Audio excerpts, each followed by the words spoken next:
حمدالله محب چرته تللی و څه یې وویل او پاکستان ته یې کوم اخطار ورکړ. ګرانو لیدونکو السلام علیکم. د افغانستان د ملي امنیت شورا سلاکار حمدالله محب پر کونړ ولایت د پاکستانی پوځیانو راکټي بریدونو ته په اشاره ویلي چې دغه بریدونه به بې ځوابه پاتې نشي. ښاغلی محب کونړ ولایت ته د سفر پر مهال په سرکاڼو ولسوالۍ کې له هغه کور څخه د لیدنې پر مهال چې د پاکستانی پوځیانو په وروستیو راکټي بریدونو کې د کورنۍ غړي شهیدان شوي وویلي چې دښمن د طالبانو او نورو تروریستانو په مرسته غواړي د ډیورنډ پر ذکر خي افغان غاړې ته پوسټ او تاسیسات جوړ کړي.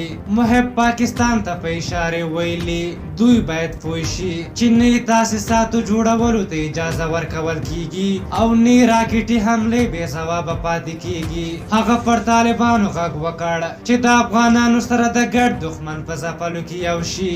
دغه راز د افغانستان د ملي امنیت شورا سلاکار حمدالله محب پرون ناوخته په ننګرهار ولایت کې هم یوې غونډې ته په وینا کې ویلي چې د دغه ولایت په دور بابا ولسوالۍ کې د پاکستان لخوا جوړه شوې دروازه به هم افغان ځواکونه له منځه یوسي. په هر حال حمدالله محب له تېرې یوې ورځې راهیسې سروبي ولسوالۍ ننګرهار کونړ او لغمان ته سفرونه کړي. له محب سره په دغه سفر کې د ملي امنیت رئیس احمد ضیا سراج د کورنیو چارو وزیر مسعود اندرابي د پوځ لوی درستیز یاسین ضیا او نور لوړپوړي چارواکي هم ملګري وو. د یادولو وړ ده چې د پاکستان په وړاندې د حکومت چوپتیا وروسته له هغه ماته شوه چې ګڼو خلکو سخت اعتراضونه وکړل. اوس افغان حکومت د پاکستان خلاف په ملګرو ملتونو کې رسما شکایت کړی.